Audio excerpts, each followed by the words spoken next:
Don't forget to like the video, share your thoughts in the comments, and subscribe to stay updated with our latest stories. It all started so innocently, as these things often do. Just a simple dinner. My husband Tom had invited his old college friend, David, over. Tom had been excited all week, reminiscing about their youthful escapades, the kind of stories that make you chuckle even if you've heard them a dozen times. David was in town for a conference, a rare visit since he lived on the opposite coast. I'd met him a few times over the years, usually at larger gatherings, weddings, that sort of thing. He was always pleasant, a little reserved perhaps, but with a kind smile and intelligent eyes. Nothing, absolutely nothing, prepared me for that evening. Our home, the one Tom and I had lovingly curated over 30 years of marriage, felt warm and inviting as I put the finishing touches on dinner. The scent of roasted chicken and rosemary filled the air, mingling with the fainter, sweeter aroma of the apple pie cooling on the counter. I'd always found comfort in these domestic rituals, the rhythm of chopping vegetables, the warmth of the oven, the creation of a meal to be shared. It was my way of showing love, of creating a haven. Little did I know that this carefully constructed haven was about to be tested. Let's say. Tom was already in the living room with David when I went to call him to the table. Laughter drifted down the hallway, Tom's booming, familiar, and David's a softer, more measured sound. When I entered, David stood up politely. He was a tall man, leaner than I remembered, with flecks of gray at his temples that hadn't been there the last time I saw him. His eyes, though, were the same, a deep, thoughtful blue that seemed to see more than you let on. "Sarah," he said, his voice a gentle baritone, "everything smells wonderful. Thank you for having me." "It's our pleasure, David," I replied, offering him a warm smile. "Tom's been looking forward to this all week." Dinner began like any other. Tom, bless his heart, dominated the conversation initially, recounting old stories, David nodding and adding a detail here and there. I listened, interjecting occasionally, enjoying the camaraderie. I've always loved Tom's easygoing nature, his ability to connect with people. But as the meal progressed, I started to notice something different about David. Or perhaps I was noticing David differently. He had a way of listening, a stillness about him that was quite captivating. When he did speak, his words were carefully chosen, insightful. He asked questions, not just polite inquiries, but questions that made you pause and think. He asked me about my painting, a passion I'd rediscovered after the kids left for college. Tom had probably mentioned it to him. I found myself talking about my little studio, the way the light fell in the mornings, the frustration and joy of trying to capture an emotion on canvas. He listened, truly listened, his gaze steady and encouraging. It wasn't the usual polite nodding. It felt like he understood the nuances, the unspoken bits between the words. Tom, meanwhile, was happily tucking into his second helping of pie, occasionally interjecting with a proud, "She's really good, you know. Got a real eye for it." It was subtle at first, this shift in the evening's atmosphere. Like the air pressure changing before a storm you don't yet see. The conversation veered away from the boisterous college memories and into more personal territories. We talked about life, the paths taken and not taken, the small joys and quiet disappointments that make up a life. Tom, still cheerful, contributed, but increasingly the dialogue felt more focused between David and me. Not in an exclusionary way, Tom was right there, but the connection, the current of understanding, seemed to flow more strongly between David and myself. It was disconcerting. And if I'm being truly honest with myself, a little exhilarating. I hadn't felt that kind of intellectual spark, that sense of being truly seen, in a long time. Not that Tom wasn't a wonderful husband. He was steady and loving. but our conversations had settled into a comfortable rhythm, predictable like a well-worn armchair.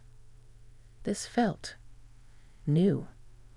The nightmare, as I've come to call it, didn't announce itself with a bang. It crept in, disguised as genuine curiosity, as shared vulnerability. David began to speak about his own life, his work as an architect, but also about a recent loss he'd experienced, the death of his sister. He spoke with a quiet grief that resonated deeply within me. I'd lost my own brother years ago, and the ache, though dulled by time, was still a part of me. We talked about grief, not in hushed, uncomfortable tones, but openly, exploring its strange landscape. Tom, usually so adept at navigating emotional waters, seemed a little out of his depth.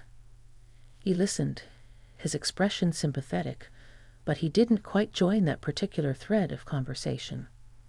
He refilled wine glasses, cleared some plates, his movements a little too deliberate, perhaps. It was when David looked at me, his blue eyes holding a raw, unguarded emotion, and said, "You understand, don't you, Sarah? What it's like to carry that space inside you," that the first real tremor of unease ran through me. It wasn't just his words, but the intensity behind them, the feeling that he was looking directly into a part of my soul I rarely exposed.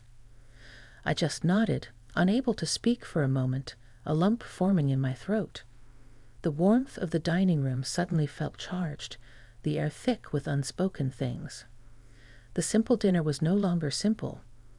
It was becoming something else entirely, something I couldn't yet name, but I knew, with a chilling certainty, that the evening was far from over, and that it would change things. The subtle tension had now found a voice, and it was speaking directly to me. As I started clearing the rest of the plates, my hands trembled slightly. Tom was telling an anecdote about a fishing trip, trying to lighten the mood, perhaps, or maybe he genuinely hadn't registered the shift as profoundly as I had. But David's gaze lingered on me for a moment longer before he turned back to Tom, a polite smile on his face. It was like a curtain had briefly lifted, revealing a hidden stage, and then just as quickly fallen again. But I had seen it, and I couldn't unsee it. The apple pie sat half-eaten, its sweetness a stark contrast to the complex, slightly bitter taste that was beginning to form in my mouth. What was happening here? And why did I feel a strange mix of fear and an almost forbidden anticipation? The nightmare hadn't truly begun, but the stage was certainly being set. The evening wore on, and the three of us moved back into the living room. Tom, perhaps sensing my earlier disquiet or simply tired from a long week, started to yawn more frequently. He'd always been an early bird. He made a couple of attempts to re-engage David in lighter conversation, sports, politics, the usual fare, but the deeper currents of our earlier discussion seemed to linger in the air, making small talk feel almost trivial. David was polite, responsive, but his attention, I felt, kept drifting back to me. Not in an overt or inappropriate way, but there was an awareness there, a silent acknowledgement of the emotional space we had briefly shared. I found myself observing him more closely. The way his hands moved when he talked, the slight furrow in his brow when he was considering a thought. There was a quiet intensity about him that was both compelling and, if I'm honest, a little unnerving. It wasn't that I was attracted to him in a conventional sense, or at least I didn't allow myself to frame it that way. It was more a feeling of recognition, as if a part of me I hadn't been consciously aware of was being called forth. Tom, bless him, finally announced he was heading to bed. "You two carry on," he said with a wide yawn, patting David on the shoulder. "Don't let this old man keep you from catching up properly. Sarah, don't stay up too late. Love." He kissed my forehead, a familiar, comforting gesture, and then headed upstairs. The moment the sound of his footsteps faded, the atmosphere in the living room changed.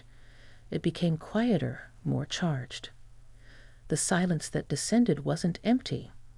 It was filled with the unspoken. I busied myself, needlessly rearranging cushions on the sofa. "Would you like another coffee, David?" I asked, my voice sounding a little too bright, a little too forced to my own ears.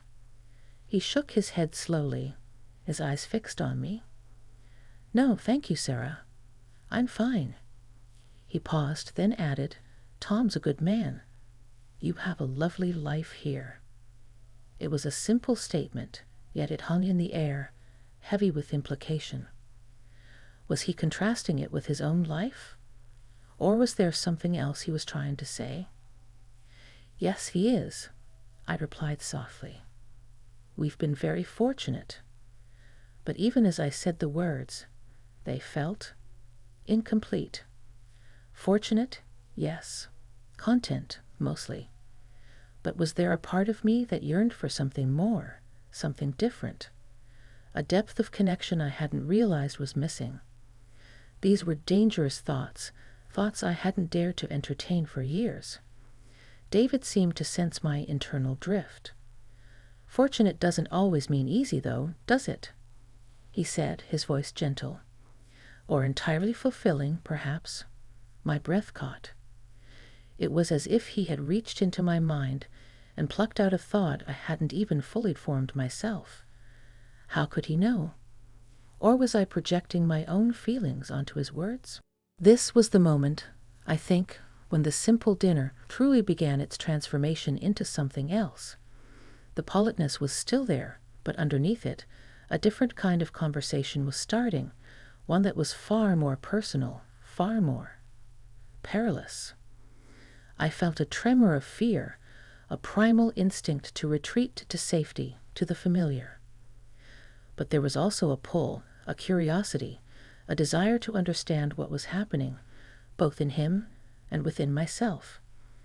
He hadn't moved closer, he hadn't said anything untoward, yet the intimacy in the room was palpable, almost suffocating. It was an intimacy of shared thoughts, of unspoken understanding, and it was more unsettling than any physical advance would have been. The nightmare, I was beginning to understand, wasn't going to be about monsters or mayhem. It was going to be about confronting truths, about the complexities of the human heart, about the unexpected paths life can lead you down, even when you think you're safely on a well-trodden road. And as I sat there, opposite David, the silence stretching between us, I knew I was on the verge of stepping off that road. He leaned forward slightly, not invasively, but as if to close a small portion of the carefully maintained distance between us. "Sarah," he began, his voice low, almost a whisper, "can I be completely honest with you? Something I probably shouldn't say, but—" He hesitated, searching my face, perhaps for permission, perhaps for a sign that I wasn't about to bolt. My heart was hammering against my ribs. What was he going to say? A part of me wanted to stop him, to laugh it off, to change the subject, to pretend this wasn't happening. But another part, a stronger, more insistent part, needed to know. I simply nodded, a small, almost imperceptible movement, but it was enough. The air crackled. The nightmare was about to be given words. "When Tom talks about you," David continued, his gaze unwavering, "he talks about your kindness, your loyalty, your talents. And he's right. I see all of that." He paused, and I held my breath. "But what I also see, Sarah, is a depth, a solitude, almost that I recognize. A kind of searching. And I don't think he sees it. Or if he does, he doesn't understand it." My mind reeled. Solitude. Searching? Was I that transparent? Or was he simply an incredibly perceptive man? Or, a more cynical thought flickered, was he just very skilled at making women feel understood? But his sincerity felt genuine, disarmingly so. The rawness in his eyes when he spoke of his sister's death, that couldn't have been feigned. I "I don't know what to say," I managed, my voice barely audible. The room suddenly felt very small, the carefully chosen lamps casting long, dancing shadows that seemed to mirror the turmoil inside me. He wasn't accusing Tom of neglect or anything of the sort. It was more nuanced, an observation about the different layers of a person, and how sometimes even those closest to us only see the surface. Or perhaps they see what they want to see, what makes them comfortable. "You don't have to say anything," David replied gently. I felt a connection with you tonight, Sarah. A real one, beyond the social pleasantries, beyond just being Tom's wife and Tom's friend. Did you? Did you feel anything like that?" There it was, the question that hung in the air like a live wire. Did I feel it? Of course I felt it. It was a terrifying, exhilarating, confusing feeling that had been building all evening. To deny it would be a lie, not just to him, but to myself. But to admit it, what would that mean? Where would that lead? This was the precipice. This was the moment the nightmare began to take shape, not as a sudden horror, but as a slow, dawning realization that my carefully ordered world was tilting on its axis. The consensual part of this unexpected experience was forming here in the mutual acknowledgement of a connection. The emotional depth was already profound. My personal discovery was kicking into high gear. I took a slow, deliberate breath, trying to steady myself. The grandfather clock in the hall ticked loudly, each tick a reminder of time passing, of moments that could change everything. What was I going to say? What was I going to do? The simple dinner was a distant memory. This was something else entirely, and I was right in the middle of it, with no clear path forward, only a sense of impending, monumental change. I finally met his gaze, my own reflecting a mixture of fear and a nascent, undeniable truth. "Yes," I whispered, the word barely escaping my lips. "Yes, David, I felt it too." The moment I said it, a wave of something akin to relief washed over me, quickly followed by a fresh surge of panic. There was no going back now. The admission was out, hanging between us, potent and undeniable. David didn't smile, but his expression softened, a flicker of understanding, perhaps even vulnerability, in his eyes. He simply nodded, as if accepting a profound, unspoken truth. The silence that followed wasn't awkward. It was charged with the weight of that shared admission. The nightmare, it turned out, wasn't about him, or some external threat. It was about the sudden, terrifying realization of my own hidden longings, the parts of myself I had kept locked away, and the unexpected key that had just been turned. The dinner party was over, but the real story, my story of an unexpected and deeply emotional unraveling, was just beginning. And it was already far more complex and unsettling than any monster under the bed. It was the monster within, the hunger for a connection I hadn't dared to name, that was now staring me in the face.